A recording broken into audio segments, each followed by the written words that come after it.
Welcome to Behind the Sims. At SaberSim, we're a team of professional gamblers, data scientists, and sports nerds building the best DFS optimizer and sports betting model on the market. This podcast is a behind-the-scenes look at how we do it.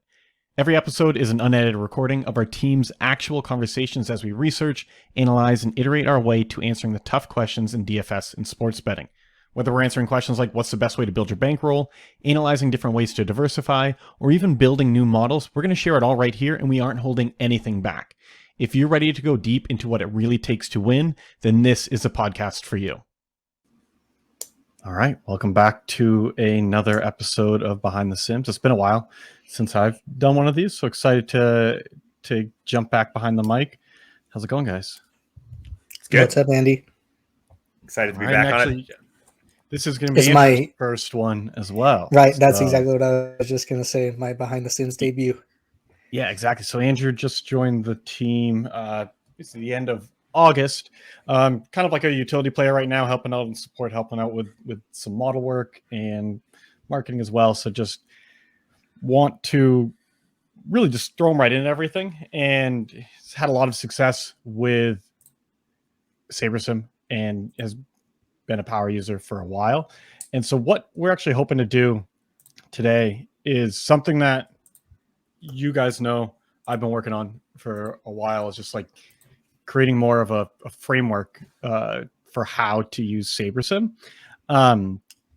And went down a pretty big rabbit hole with that, but happy with where we netted out. But it's trying to figure out, okay, if you have no process at all, I have some ideas on how to get started. If you're using an optimizer, have some ideas of like easy tweaks you can make to just keep doing your process for the most part, but flip around the order a little bit, and you're going to be able to get more of a shortcut with SaberSim, but haven't done as much for the people who have already a SaberSim process. And so that's what I want to dig into more with you guys, because I feel like you both have well-developed processes with SaberSim. I haven't put out the video yet, giving like the summarized version of the stuff I put together for like people who are coming from a traditional optimizer or anything. So I'll just like very quickly give like the bullet points of that. And basically first thing, upload your entries. Then throughout all of this, one of the main ideas is just asking why you're doing what you're doing, figuring out what value it adds, and figuring out also when you start getting diminishing returns. And it's that last part that I think we're going to dig into a lot on this call. And so what we've talked about doing is just get in the big picture ideas, your strongest opinions up front, run a build, see, again, focusing first on the big picture stuff, meaning teams, stacks, whatever else. Make sure you agree with that before worrying about individual players. And then once you like what you see, that's when you should start worrying about the details and making the adjustments there. Obviously more to it than that, but that's really the overview. Does that line up with kind of what I've talked about with you guys made before? A comment saying make your strongest opinions up front. Mm-hmm. That seems like a risky thing. Yeah. So what do you, I guess you want to expand a well, little bit if on what you you mean? have strong opinions and they're wrong, then you're really at risk of a high negative ROI day. But if you wait to put your strongest opinions into step 3, at least you're a little safer knowing that these lineups were already built without these biases. Yeah, so maybe strong opinion's not the right word. But at the same time, I don't know. Because like the idea, in my opinion, is like, yeah, if you can have a bad opinion, but if you hold it really strongly, it doesn't matter what we're not going to convince you otherwise. And so that's more what I'm saying. And I think we can give context like throughout, just like, look, like question your opinions and don't just like immediately jump to these conclusions, but you've got opinions, and like I'm not going to change it right now. Mm-hmm. And there's not really a great way of telling people like what a good opinion is versus a bad one, because if there was, then like that would just be a lot easier. But I think, yeah, it's important to mention, like, be careful, like test your opinions, question your opinions. And that's also where SaberSim, because we're more of like an advisor than just a tool, I think that's where SaberSim can help, because it can help you question those opinions. Like if you have a dramatic disagreement with us, it's not to say that we're right and you're wrong, but that's something you should look into. Yeah, so maybe I'm making a note that that's a good distinction to make. Any thoughts on that, Jordan? Yeah, I definitely get where Andrew's coming from. I think it is important that we still stress that up front, though, because people are always going to have some opinions in that way. Like if somebody's going to have a better overall experience and probably a better result if they just know for a fact they want 100% of something, that they put that in up front. I think we can also give some general recommendations on like what those strong opinions maybe should or shouldn't be. So honestly, then maybe we just say, do a test build, like you've kind of positioned it before, like a build without changing anything. Mm-hmm. That way, if you already have your opinions, awesome. Mm-hmm. See what our opinions are, and then maybe do a bit more digging into the disagreements. But if you still hold them firmly, like then tell us those ones up front.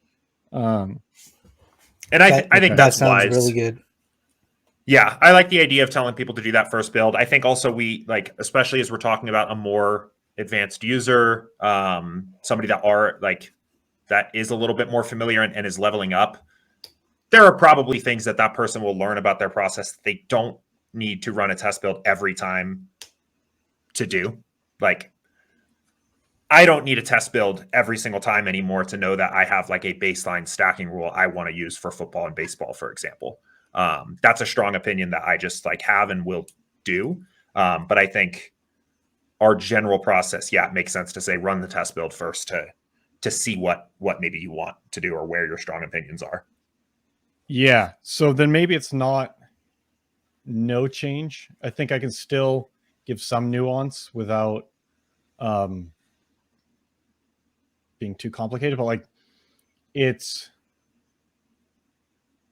fundamentals. It's not like saying you're not making judgments on players or teams, but like I could add, I'll share my screen even if it doesn't do too much.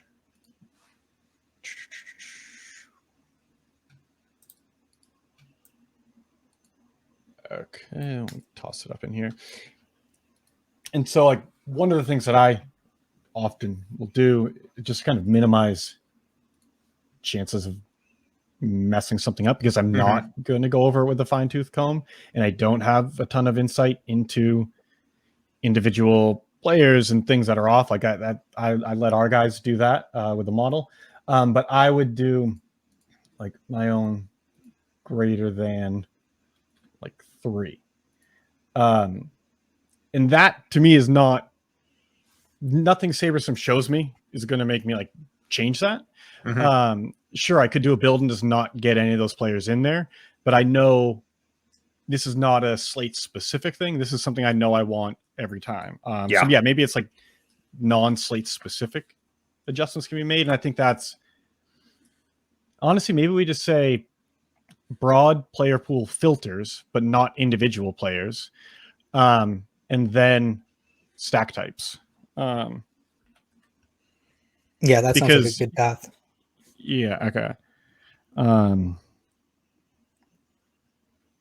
Yeah, I think positioning it just as like this isn't the place for your player or team takes, because I think this would include things like the new rules when those come out as well. Like there are going to be players that have a baseline set of rules that they always use.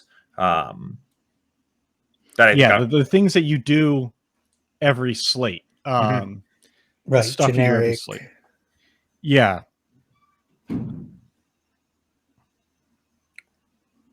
Okay. And then, yes, we do that. That gives you a better idea of the opinions. Then you can go back in, do some research, I guess, to question the opinions, validate them, whatever.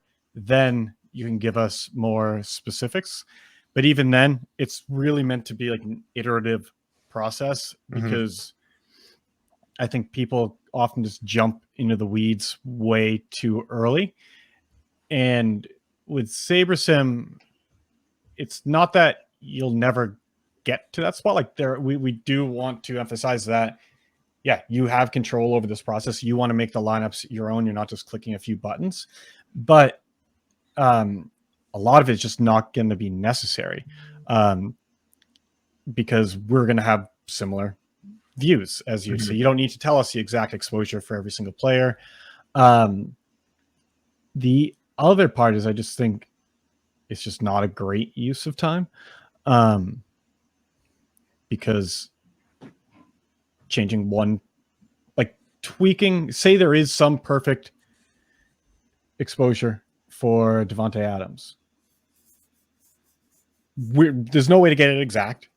So if you're trying to like dial in a very specific number, that it's a fruitless effort. But getting it close is going to give you the vast majority of like the benefit. It's not as though, like, say that number is, and this is completely random stuff, but like say that number is 30%, 31%, and you have 40% or you have 25%, whatever. Like that's close enough where I don't think getting from 25% to 28% is really going to have a meaningful impact on EV.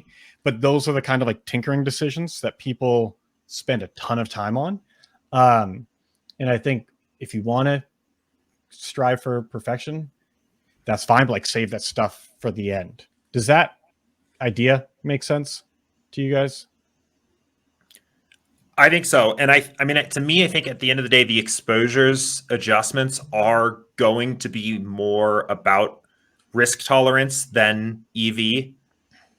And so I think like we should in general kind of push people in the direction of like have an understanding of your risk tolerance based on your skill level, how much bankroll that you're comfortable wagering, your overall like style of play, but don't spend too much time overthinking it from there. Like I have a rough idea most of the time when I do my builds that I'm going to diversify my exposures a bit more than I might get by default, but I don't spend a ton of my time trying to dial in every single player exposure like that, because I don't really think that is the place for, at that point you can't increase lineup quality because the lineups are already made. So you are just like literally just like diversifying at that point.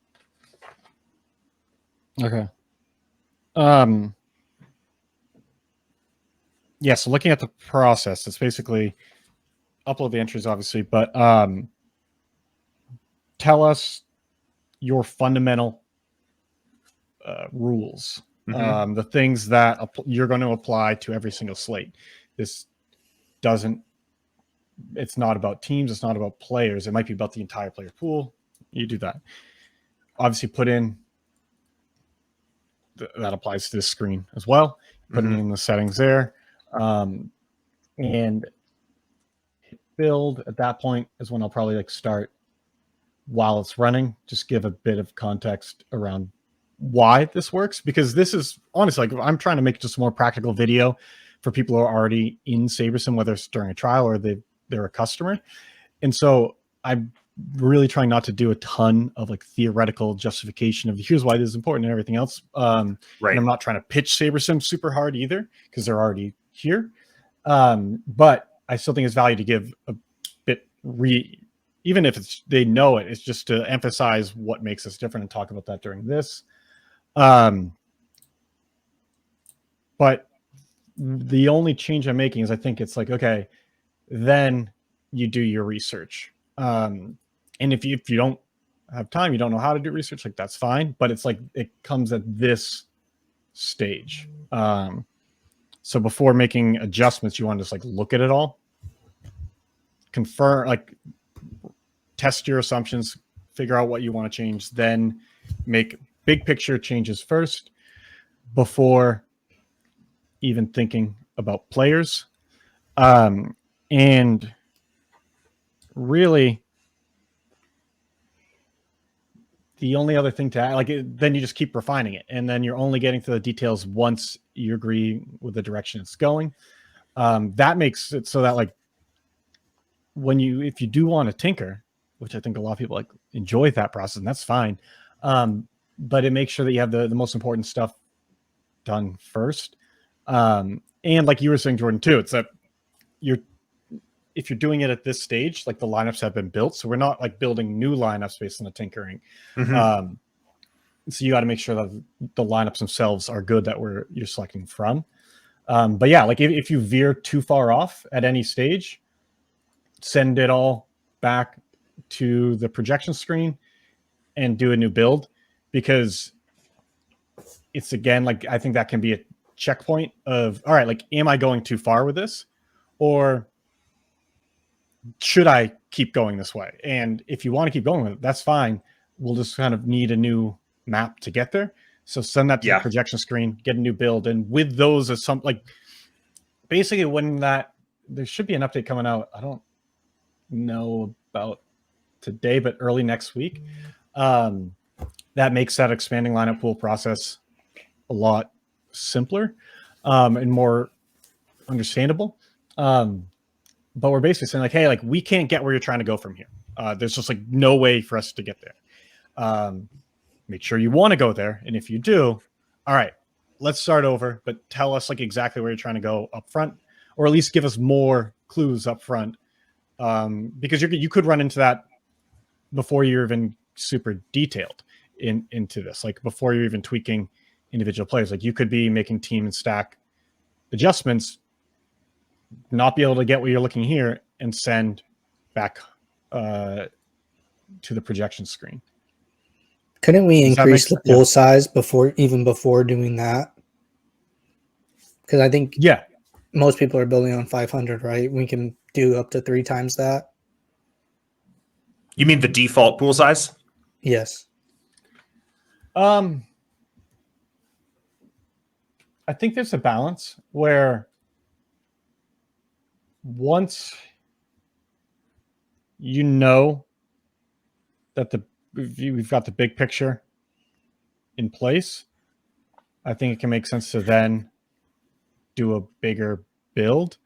But I don't know if you have to have because I think there's value just in having a bigger pool of lineups to choose from. Once you're saying, okay, these lineups are good, I now need to like figure out which ones I want. But it almost, I think, can hurt getting the lineups to like a good spot, because if you have to build a ton of lineups to figure out to find matches to what you're doing here, it's saying that the assumptions we use to build your initial pool don't really line up with what you're trying to get us to do right now. Does that make, Jordan? That does make sense. Okay. Yes. Okay. If you give the builder those inputs, you should get more of what you're looking for higher up in your pool. Right. Exactly. Like I think that to me, that's a sign that we needed better directions earlier in the process. It's a sign that like we're getting lost. And if we can't find them right away, if we need a bigger pool. And so I don't think it's one of those things where you should only build 150, but I wouldn't push the pool up until you're like, all right, like what I see here, let's get into the details. Do we maybe then, this kind of is making me think that we change how this is structured a bit, where it's like less about distinct stages, and more just saying, get it so that you like your lineup pool, then worry about picking your lineups from that is kind of what we're saying, right? Like, that was what you were getting at before, Jordan, is that you got to make sure like the lineups themselves are good before worrying about the exact exposures. Yeah, and I think that makes sense. And I mean, it's not a big leap for us. We've been saying for a long time that the pool is viable, and I think that's true, especially for a more beginner Meaning player. The pool has viable lineups. Yes, viable lineups in it. But I think for the more level up content, I think we can kind of position that almost as, your first step should be making sure that the pool is viable for you, that you have taken our foundation, added your extra stuff, and created a good pool for your lineups. Then you're fine tuning from there and going through your lineup selection process. We give you viable lineups in the pool. You then make them yours and make sure like they're going the direction you want to go. Once you are happy with the lineups, then you can focus more on the details. But I think, I think we more phrase it that way and don't talk as much about distinct stages, because there will part of that I think is going to have things to do with you might be changing some individual exposures before you like the makeup of the lineups. Yeah, agreed. Like if there's someone you're not getting any of and you're going to change them. But I mean, don't do that before making sure you're having at least the right stack types and teams and games and all that stuff. But like it might take until that step to really get what you're looking for there. So it's like, first figure out what you need to tell us to get a pool of lineups you like. Then send all of that to the projection screen, do a new build with a bigger pool, and that's when you get things dialed in. Yeah, I agree. Your strongest takes should be sent back to step one. Not even the strongest, screen. I guess. What I'm saying is, like, I think this is where it gets a little murkier. But yes, not even necessarily the strongest takes. I think you want to start with those. But whatever it does take for you to be happy with the lineups that are in your pool. Because telling us that, like figuring out, okay, like these are the exposures I'm looking for, but more like these are the teams and everything else. Once you have that where you like it, we should then build a fresh pool specifically like targeting those numbers. And I don't think when I say targeting those numbers, I don't mean like an exact number, but targeting whatever parameters you gave us to get the lineups there. Because we basically gave you like a rough draft and you're marking it up and everything. And like, yeah, sure, you can write in the margins and use a different color pen and like fill it out. But it's probably going to be better to just like start over with everything that you've done there. It's not like you're throwing it all out. It's saying, okay, these are the changes you made. Yeah, we kind of hacked the initial pool to get what you're looking for. But why don't we build you a fresh pool, like knowing all this up front? I think that makes sense for users who are opinionated. And the more opinionated, the more it makes sense to me. But I feel like there's like a subset of users, and we'll get questions like on office hours where it's like, are we adding too much of the human element or are we tinkering too much? And I think that some people will want to more trust what they're given as opposed to tinker, send back, and rebuild with somewhat of preset exposures. Well, and I think that's okay. Like, I think if somebody's like, I don't want to mess anything up, I'm not sure if what I'm doing is right, then that maybe person doesn't make as many changes or does make more changes just after a first build and kind of goes with that. I think anybody sending something back to the projections tab at that point is kind of like, I don't know, writing in a permanent marker there of like, this is what I want to do. I know this is my angle, and I want a better pool to get there. Yeah. Yeah, and one of the big things I'm trying to get better at is creating content that is not trying to speak to everybody, and that we dial things in to more specific personas. I think it's important to know what other people what questions may come up and everything else from other types of subscribers, but I don't think we will need to cover it here. And so it's really like, okay, if you have a process, awesome, follow it. Like, what a good lineup pool looks like, whether it's, that by actually looking at the individual lineups or by exposures, whatever else, like, what you're going for there. Here's the best way of doing it. Get to that spot, send. Once you're there, do a new build, then tinker. If you don't know what makes a lineup pool good, we'll have another video. That's like it's almost, I was originally going to call it, like leveling up your skills, and it does cover that, but it's almost more just giving people a foundation if they don't have one right now. And I think, separate video on that stuff, but for the first video, it'll just be geared towards people who know what the ultimate result like roughly looks like.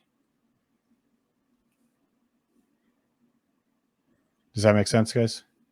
Makes sense to me, yeah. And I mean, the way I'm thinking about this is like, if somebody had this build in front of them and they knew that they wanted to fade the Raider stacks completely on this week, they will get a better result, at least in the lineup quality, by Xing them out here, making any other changes they want to do, sending that back, and then rebuilding, then taking the leftovers from this build that don't include the Raider stacks. So I think that even just from a product standpoint is the right way to push the power user, because the result is going to be better. Yeah, I'm in agreement with that. Yeah, and so we give you viable lineups. You figure out what adjustments have to be made for you to be happy with the pool. During that process, you may need to start over again, or not start over, but like do a fresh build. Because if we start veering off too much, it's not to say you're wrong, but like I don't want it to come across as though you're only going to make all of your changes here and then you do a new build. Like, I think there could be, the more opinions you have, the more steps you're likely going to have in place. Like the more new builds, and that's fine. And just more telling people like that's okay. Yeah, and I think we should, and I think you mentioned this at the start, but we should probably change that message that pops up when you like exceed your pool to make that feel less like. That's what I'm saying is going to be changing. Okay, cool. Yeah. As part of the update that's like very close to ready. Cool.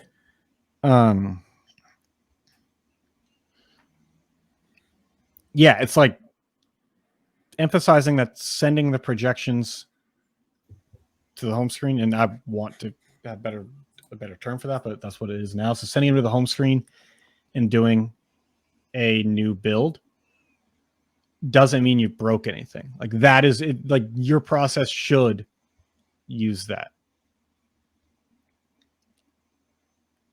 unless I you think just that's like a good agree message to with get us across. for sure. But like, it's not necessarily a bad thing. If you run into that and you don't know what you're doing, yeah, that's probably not good.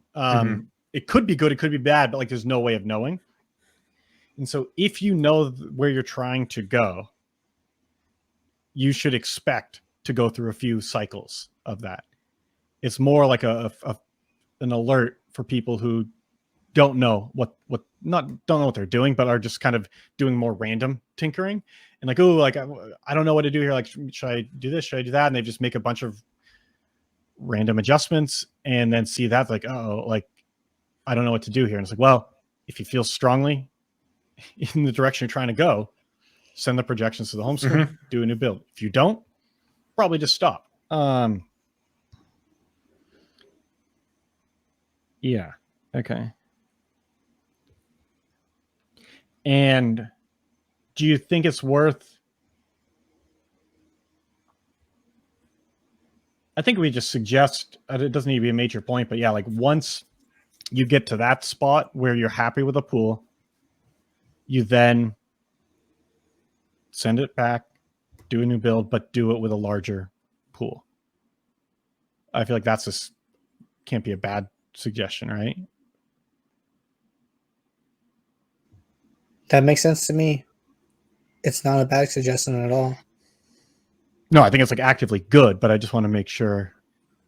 Yeah, I What are your could see thoughts, like Jordan? potentially people just getting confused on like when they should increase the size of their pool. Like they're not going to know ahead of time how many builds they're going to have to do to get where they're going. And I don't think they need to know how many they're gonna like. What would know? You don't need to know up front how many builds you're going to do. It's more like when you're happy with the lineup pool, let's get you a bigger one. oh And yeah, that that spot makes is going to be sense. different. Yeah, that spot's going to be different for everybody. Coming Yeah, at that makes that from sense. another angle, what do you think about when you're doing your test and making your adjustments before sending the exposures home to do that with a bigger pool and then drop the pool closer to 500? Because why would you need so many builds now that you're already telling us what you want? Wouldn't you be able to work from a smaller pool? You wouldn't if your goal was to get exactly the exposures that you put in, and I don't want this to seem as though like we're only saying change exposures. I think that's like a small part of it, for players at least. But like, I don't think we should tell people to get like super precise. But theoretically, like yes, if you had exactly what you're looking for, you don't need extra lineups. But I think there is value in having a broader pool to pick from. Like it cannot hurt. Other than assuming you don't put in so many that you don't have time to actually complete the build. It's not as though, say we did this build with 500 lineups in the pool. We did another with 1,500 lineups. This isn't exactly true, but it's just like assume sim precision and everything else like doesn't matter. So like you're getting the same lineups each time. Like in that second build, you would still have those first 500 lineups in it. So if those were better and those were all you need, like you'd still get them. We're not taking them away. But it's likely, in my opinion, that there's going to be some, as you get deeper into like the ranking of lineups, there's going to be some trade-offs that could be worth making. Like the 1,500th lineup isn't necessarily worse than the 900th lineup. And even if it is, it's not as though it replaces the other one. Do you get what I'm saying? Just that their EV is so similar. It's the short version of what I'm understanding. Kind of. Yeah, I think ultimately what it comes down to is that there is no like perfect measure of expected value of a lineup. There's lots of variables involved, and it just, you couldn't easily quantify that. And so we have to find other metrics to rank the lineups by. And those metrics are going to be imperfect. And so if, going back to what you were saying before, it's less about the precision on the settings and more about the lack of precision. Precision, that's right. The lack of accuracy with the ranking that causes this problem. Because if the ranking were perfect, you would not need to build extra. But it's not perfect.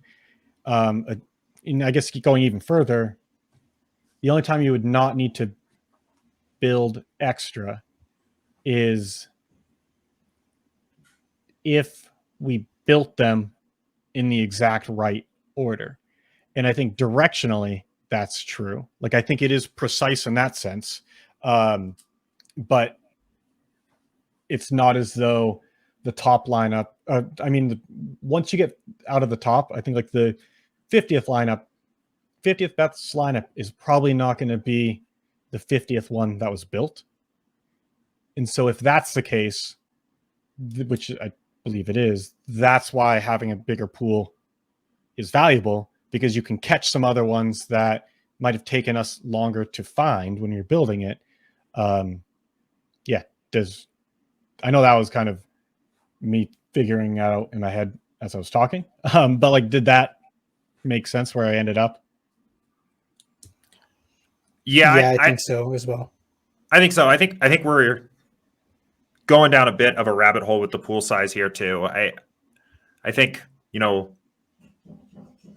ultimately telling people, hey, like, you don't need to spend time watching 1,500 lineups build until you're getting to the build that you think could be the last one is like just a pretty good way of looking at it for me. Yeah. Right. Yeah. I don't think that was in quite, I think like that's like a separate discussion, and it's more just if I was basically trying to figure out, like, is building a larger pool like objectively good and why? And I think the answer is yes. And I kind of, I definitely agree with that. It's because the lineups aren't built exactly in the order of like the ideal ranking or any ranking, really. It's like they should be built. Yeah. Right. Okay. So if you're confident in your opinion, send, and you need to expand the lineup pool, send the projections to the home screen and rebuild. If you're not confident, ease off. Like, that might be a good stopping point. Then when you feel like it looks pretty good, and that is subjective, send it to the home screen and do a larger build.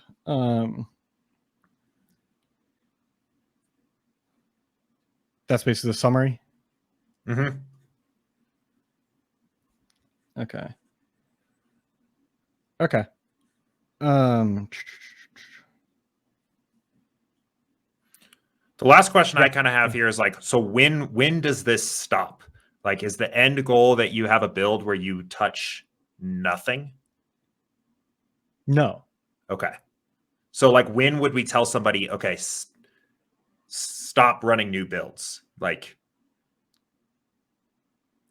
basically, once I don't think we tell them anything different. It's like, it goes back to if we can't find what you're looking for within the lineup pool, ask yourself how confident you are about the changes that you put in to get you to that spot. And if you agree with them and disagree with us, do a new build. And just so naturally, what that would mean is like the less generally speaking, the less experience a player has, the sooner they would get to that spot where they're not really sure why they made those last changes or if they're really necessary. And it's like, if you can't answer that, stop. Like, that's when you're done. If you can and you feel like, no, this is worth it, awesome, keep going. But like that's sort of the idea. Is Okay. I think that is always like the checkpoint of just saying like, hey, like, do you want to keep going? Like, are like, it almost gives you a signal to just like ask yourself why. Okay. So the we can't match your exposures message is still kind of the flag to go back and run a new one each time. No. It's a flag to stop and say, do I think that, like, because you're not going to do a like that. That's not what I meant. I just want to make sure I was clear. It's like, if you're confident that the changes you made are important and you agree with them, then do a new build. If you're not confident, stop. Like, and don't do a new build. Like, you're done.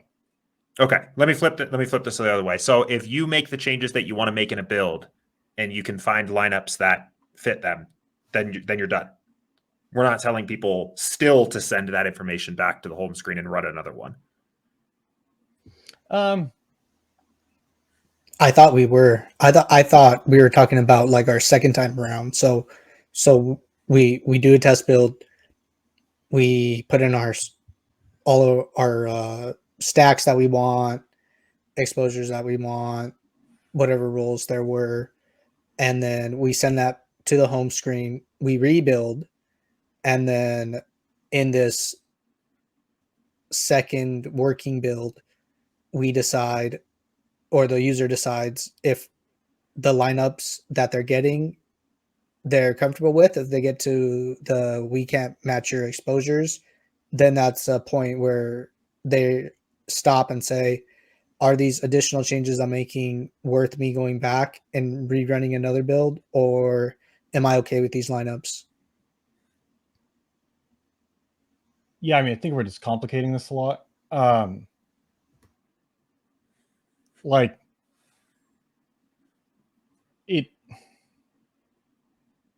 I think the person we're targeting in this video, like, that's not a question that they're going to have. And if they do, that's fine. But like, the answer is not, this is one of those like detailed things that just doesn't have a huge outcome. It's kind of like what I was talking before about, like, if you know the exact correct number, getting close to it is going to be like pretty good, and getting just a little bit closer doesn't make much of a difference. Whereas with this case, like, I think the easiest way is just saying like, yeah, keep going through that process until you're happy with what you see. I do think once you're happy with what you see, there is value in doing like a final build that's bigger. But if you've already gone through a few cycles, it's not as though that final pool is that much different than the previous one. Like that's sort of the point, is that you're already pretty damn close to it. So it can't hurt to run another one, but it's not necessary. It's just like there's diminishing returns there as well, because you've already gotten so close to that. But like, the only time I would say that's not true is if you build a really big pool but only want a small number of lineups, because then like it could be your actual opinions are very different than ours, but we were still able, we just built so many and we were looking so few that we were still able to like match it. I don't think that that's necessarily good. But broadly speaking, it does seem like it's just not, you're going to be very close if you've been following this process. And like, if you want to do a last one, awesome, but you don't need to. Okay. Yep, I'm on board. I think the pool stuff complicates it more than is necessary. because then it adds that other question like, oh, when do I start building with a bigger pool? And it's like, well, when you're like pretty happy with things, it's like, well, what does that mean? Yeah. So I think, and it doesn't make that big of a difference in time. Like I think you should be mindful of how much time you have until lock, and make sure you're building an appropriately sized pool for that. But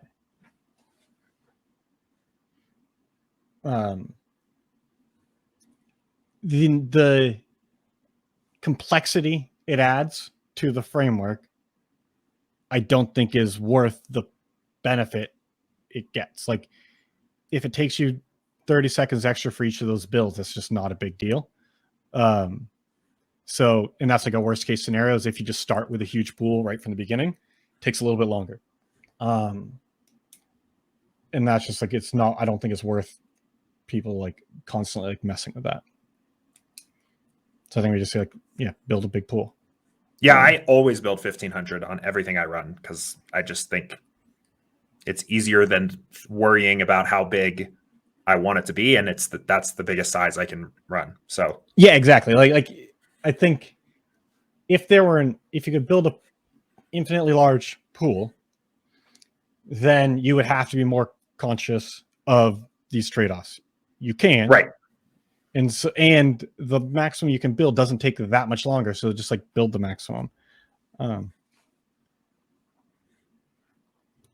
That being said, like I think if you as like the nuanced take, it's like, all right, like building 500 is fine. Like it's not as though like this is gonna be bad. And so if you know you're just trying to get a general feel for it in the beginning, you can build a smaller one. But like it's just not an important decision, really.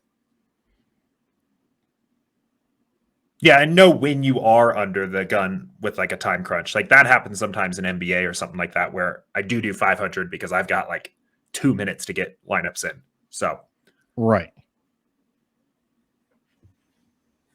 So makes it's sense. basically always build the biggest pool you can with the time you have. Yeah. That's a rule of thumb that I think is accurate. It's not like perfectly accurate, but it almost never, it can't steer anyone wrong. And I think it's like pretty good. It's very good. And so I think that's just when it's like, we just say that's what you do. Yeah. Okay.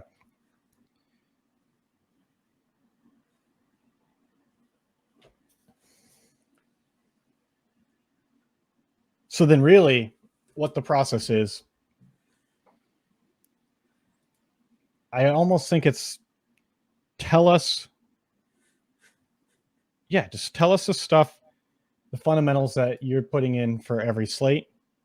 Tell us that, do a build, adjust until you get it the way you want it to look. Within that, you're going to go back and forth between and do new builds by sending to the projections back, doing a fresh one to get just like closer there. And that's the checkpoint to like make sure you're not going too far. And again, this is for people who know, like, this is not going to be helpful for someone who's really just getting started and doesn't have opinions on like what this looks like, and that's okay. I think it's going to be relatively straightforward to give some guidelines there. But if we're assuming that they know what they have, things that they are looking for specifically to decide if they're happy with the lineups or not, then I don't think we need to be more specific in this. Like we can just say like, here's a framework, like just start there, tell us biggest things up front, keep adjusting. And when you hit a wall, send it all back and start over. But just like make sure you should keep going. That's basically it. Yep. All right. And I know we don't want to drag this on longer. Like I'm very comfortable with like that simplified version. But to just touch on the ideas of leveling up your skills if you don't have a clear picture of what to look for there. I mean, I think what you're looking for are outliers.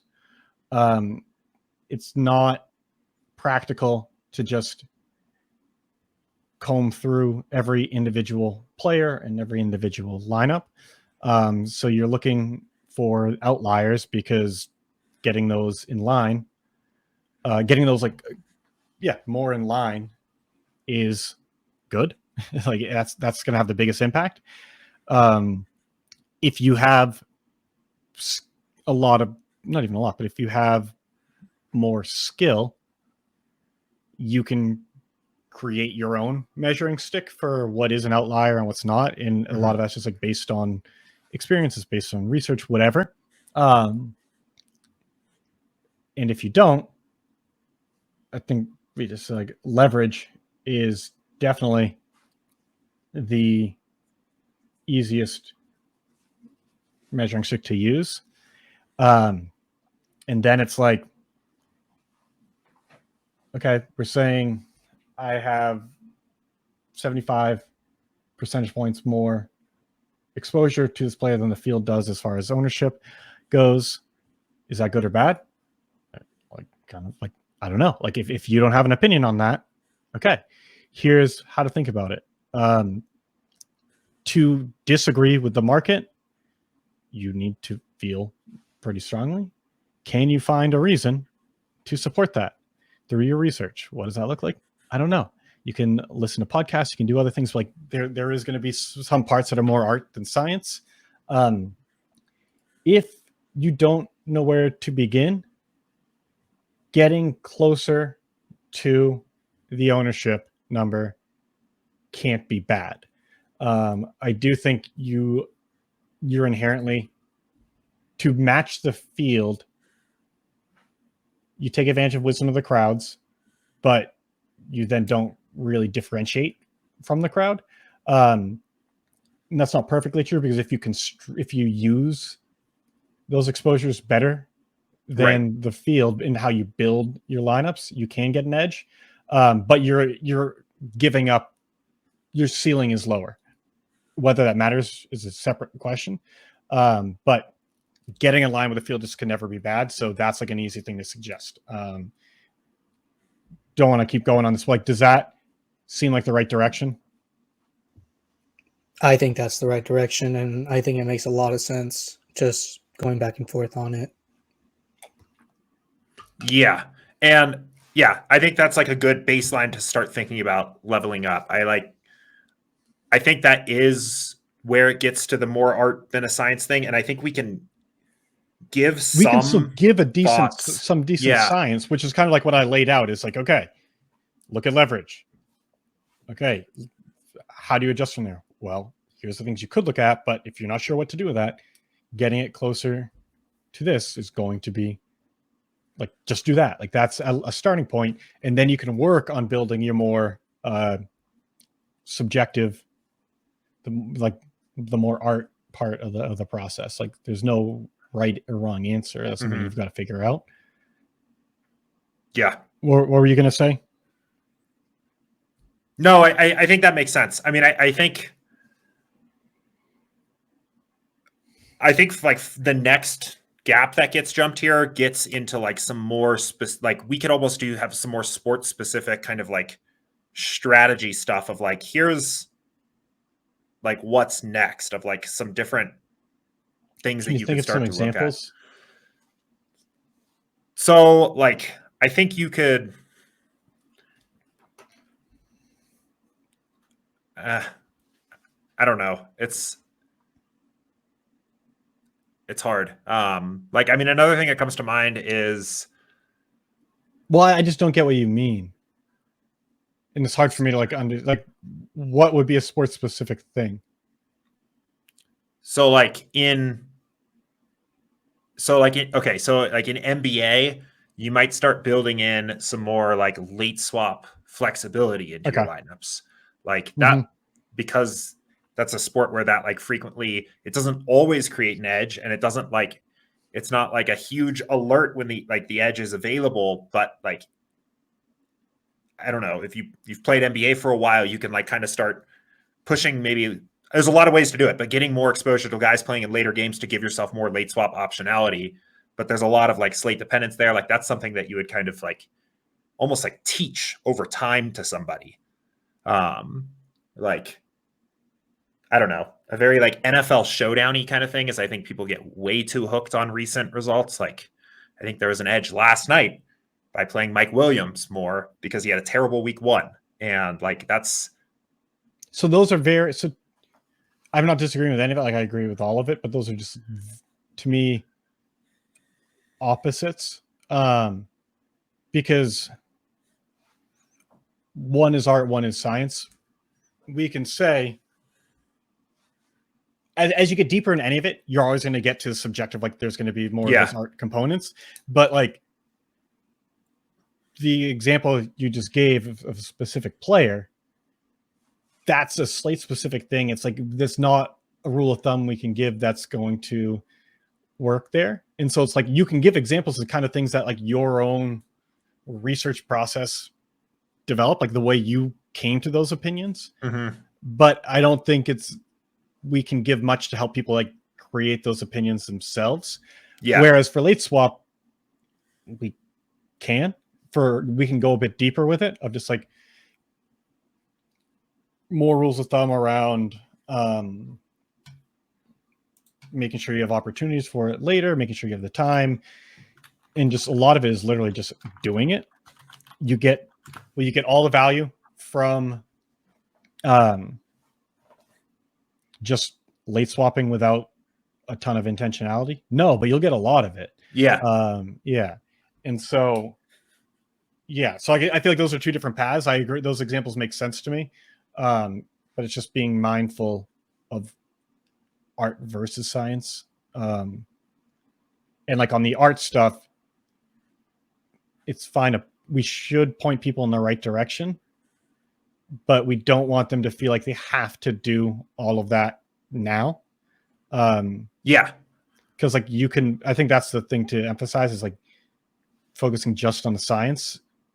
You can be a winner at basically all stakes. As the stakes go up, yeah, you need better and better science, but we can teach enough that's like going to get you pretty far. And so I think that's like the distinction that will be important to make, is you don't need to be a creative artist. Okay. Yeah. But you can, if you want to experiment with that, awesome. But like, yeah, that's not, I think that's the stuff we're going to not get into as much. Okay. I'm good with that, because that stuff is way harder to create content for anyway. So Everyone's art is different, right, Jordan? yeah. Right. Like that's the thing, is that like, yeah, I don't think there's a right thing to do there. Some things can be better than others, but it's hard to even know. Yeah. Okay. Any last thoughts before we wrap up? No. I like where the framework is going. Awesome. Yeah. And so I would just say, I think next steps for me will be get a simplified version of the framework out, then get more of an outline in place for the leveling up stuff, and probably go over it one more time with you guys before publishing that video. I don't know that we'll do it on Behind the Sims, but we'll see. But yeah, hope this was kind of interesting for people listening or watching. This is something we do take seriously, of the content and strategy, and just figuring out ways that we can help people get better without making it something like you need to depend on us. We really focus on the principles, the fundamentals, the things that a lot of people frankly do get wrong, and that getting them right can give you an edge. But we're not going to give you the opinions, and that often makes this content hard to create. And that's where these kind of discussions are helpful. So hopefully this was interesting. Definitely be on the lookout for some new videos covering some of our summarized thoughts. Those should be coming out pretty soon. But yeah, thanks everyone for listening. Thanks, guys. See you guys. Yep. See ya. See ya.